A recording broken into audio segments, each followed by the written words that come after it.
Halo guys, Assalamualaikum dan salam sejahtera. Kembali lagi bersama dengan saya di Tengkuruk Channel. So, pada teman-teman yang menonton video ini, ada berbaki 6 hari lagi dari sekarang untuk Timnas Indonesia membuat persiapan bagi menghadapi Timnas Australia yang akan berlangsung pada 20 Maret ini di Sydney. Dan ini merupakan saat dan juga tarik keramat yang dinanti-nantikan ramai penggemar Timnas Indonesia, bukan saja dari dalam negara, malah seluruh ASEAN sekarang ini turut menyoroti dan juga memberi dukungan terhadap perjuangan Timnas Indonesia, karena Indonesia satu-satunya wakil tunggal dari ASEAN yang telah melaju pada putaran yang ketiga di kualifikasi Piala Dunia 2026. Dan bila melihat sejarah perlawanan Timnas Indonesia menghadapi Australia sebelum ini ketika laga di Gelora Bung Karno, saya melihat sendiri bagaimana pertahanan Timnas Indonesia bisa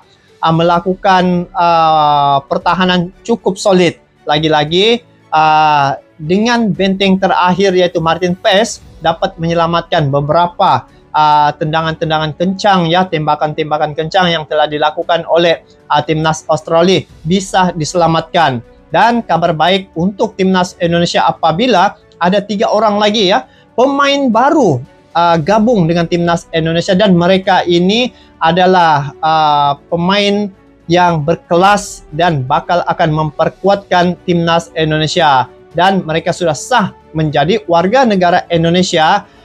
Cuma dari segi perpindahan federasi itu masih dalam proses, dan ramai yang mengharapkan bahwa pemain-pemain baru ini dapat tampil untuk membela Timnas Indonesia laga menghadapi Timnas Australia, Bahrain, China dan juga Jepang. Nah guys, dalam keadaan yang begitu kesuntukan masa satu cabaran yang harus dihadapi oleh Patrick Kluivert selaku pelatih utama untuk Timnas Indonesia apabila hanya tinggal beberapa hari sejak pemain-pemain ini dikumpul.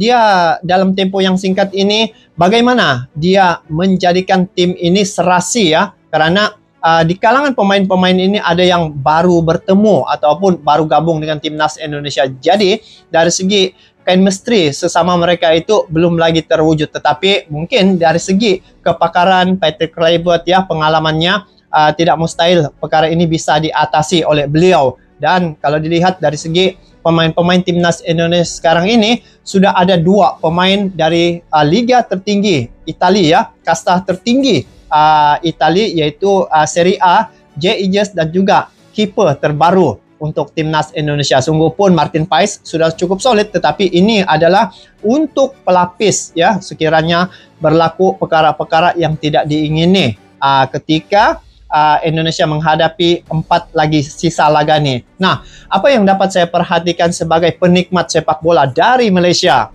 Saya melihat perkembangan Timnas Indonesia di bawah Pak Erick Thohir dari segi cara dia membawa persepak bolaan Indonesia cukup rapi dan juga cukup transparan. Dan sejak Pak Erick Thohir menjabat sebagai ketua umum untuk Federasi Sepak Bola Indonesia, banyak perkara-perkara yang telah berlaku ke arah yang lebih membawa nama negara Indonesia itu sampai ke peringkat internasional.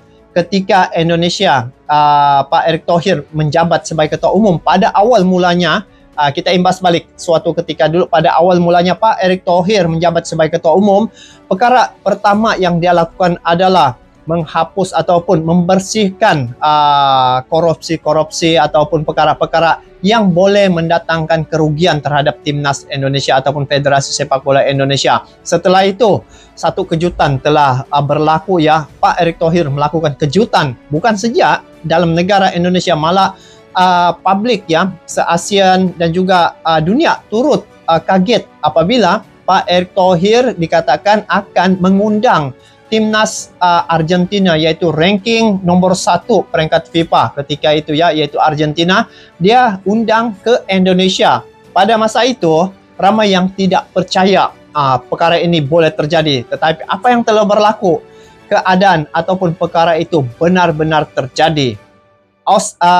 Argentina bertandang ke Indonesia, laga persahabatan dengan Timnas Indonesia. Nah, logik tidak logik, nomor 1 dihadapi oleh ranking 129 ranking peringkat FIFA yaitu Indonesia. Tetapi Pak Erick Thohir tidak ada yang mustahil sebab dia punya cara pemikiran cukup luar biasa. Apa yang saya dapat lihat ya, Pak Erick Thohir ini merupakan seorang mentor, boleh dikatakan juga mentor, boleh dikatakan juga sebagai leader yang cukup smart ya. Dia membawa tim Indonesia itu bukan personal, dia bukan mewujudkan superhero, tetapi dia mewujudkan super team. Dan hari ini apabila Indonesia menghadapi tim-tim raksasa Asia ya seperti Arab Saudi, Jepang, Australia, Bahrain dan juga China di grup C, di situ tidak ada ketakutan pada pemain-pemain timnas Indonesia. Karena apa?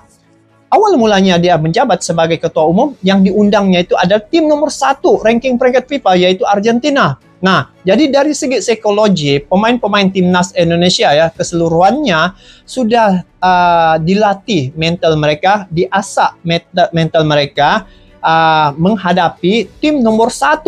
Jadi dari segi logiknya, apabila sudah menghadapi tim nomor 1 ranking peringkat FIFA, tim-tim yang lain di bawah ini sangat mudah lah, dan dari segi mental sudah terbiasa. Jadi itu dari segi psikologi yang telah diserapkan oleh Pak Erick Thohir terhadap timnas Indonesia. Dan sekarang ini lihat bagaimana penampilan timnas Indonesia ketika menghadapi laga di grup C. Dalam grup C itu ada tim yang sudah menjadi langganan Piala Dunia, Arab Saudi, Jepang, Australia, Bahrain, China. Nah, tim-tim yang sudah menjadi langganan Piala Dunia yang dihadapi oleh timnas Indonesia, mereka ya timnas Indonesia tidak sama sekali gentar.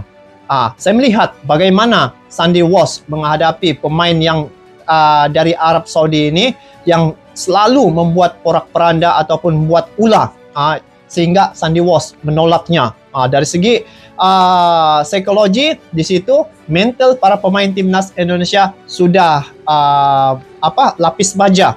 Boleh dikatakan lapis baja. Kalau tidak, kebiasaan ya, kalau di benua-benua Arab ini mereka menggunakan psikologi ya untuk gertak, untuk menjatuhkan mental pihak lawan dengan melakukan perkara-perkara yang tidak senonoh ataupun perkara-perkara yang tidak sepatutnya berlaku, seperti membuat lakonan berguling-guling, kononnya mereka ini cedera begitu. Tetapi pemain-pemain timnas Indonesia sudah bersedia dengan keadaan itu. Dan dari segi disiplin para pemain memang cukup solid ya. Mereka sangat berdisiplin dan ilmu persepak bolaan itu sudah diserapkan oleh Pak Erick Thohir terhadap pemain-pemain timnas Indonesia. Ya, Pak Erick Thohir siapa yang tidak kenal? Beliau merupakan ya mantan bos Inter Milan, dan sekarang ini Oxford ya. Di situ ada Marcelino dan juga oleh Romeni.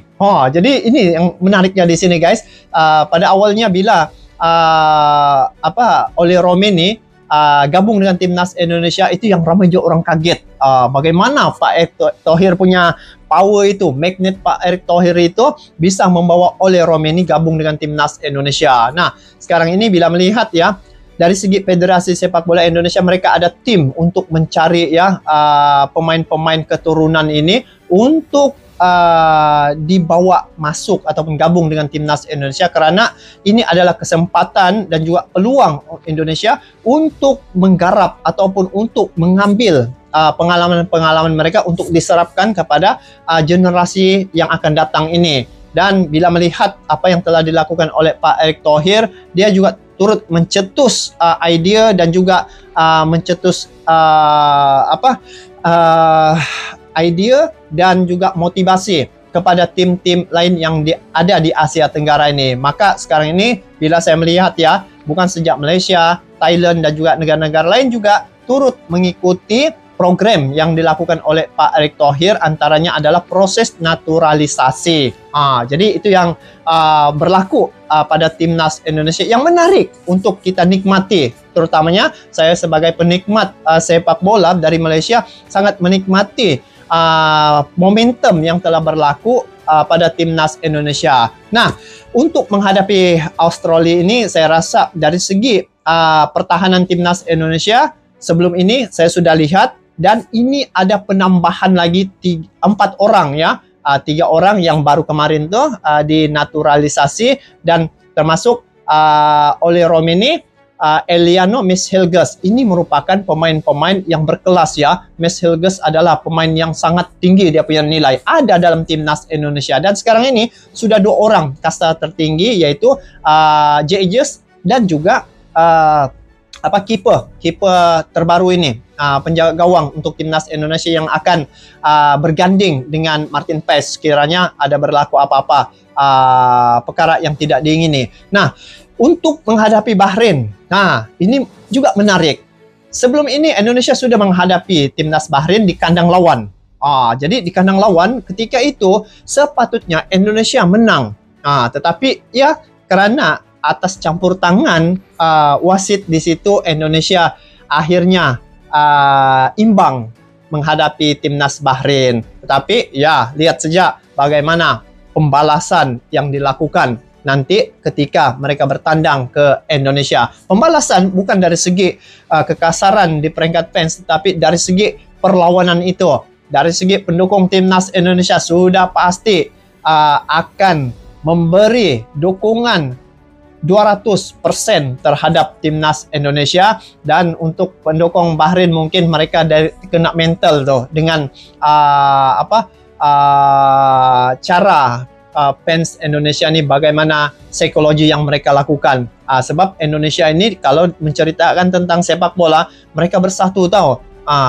Dari segi sepak bola, seluruh masyarakat Indonesia bersatu untuk memberi dukungan terhadap timnas mereka. Itu yang satu keunikan yang saya rasa menarik pada timnas Indonesia ataupun fans Indonesia nih. Mereka bukan kaleng-kaleng ya, pendukung tegar ataupun pendukung garis hadapan. Itulah yang saya lihat bagi pendukung timnas Indonesia. So, untuk menghadapi Bahrain dengan penambahan pemain baru ini lagi, saya rasa Indonesia bisa meraih kejayaan ataupun bisa memenangi perlawanan itu. Jadi bagi saya, untuk laga menghadapi 2 laga ini, menghadapi Australia dan juga Bahrain, dengan kekuatan pemain-pemain timnas Indonesia yang ada sekarang ini, saya berkeyakinan bahwa timnas Indonesia akan memenangi perlawanan itu. Sebab dalam sepak bola ini tidak ada yang mustahil ya. Karena apatah lagi sekarang ini coach terbaru yaitu Patrick Kluivert sudah pasti mempunyai misi dan visi yang lebih baik lagi. Kalau sebelum ini Coach Sintayong sudah membawa timnas Indonesia ini kepada peringkat yang baik ya, sampai semua peringkat usia lolos ke Piala Asia, sudah pasti Patrick Kluivert akan melakukan yang lebih baik lagi daripada sebelum ini. Jadi jasa Coach Sintayong juga turut besar ya dalam membangun persepak bolaan Indonesia, sehingga hari ini saya lihat dia melatih pemain-pemain muda untuk generasi akan datang bagi membela timnas Indonesia. Jadi kesimpulannya,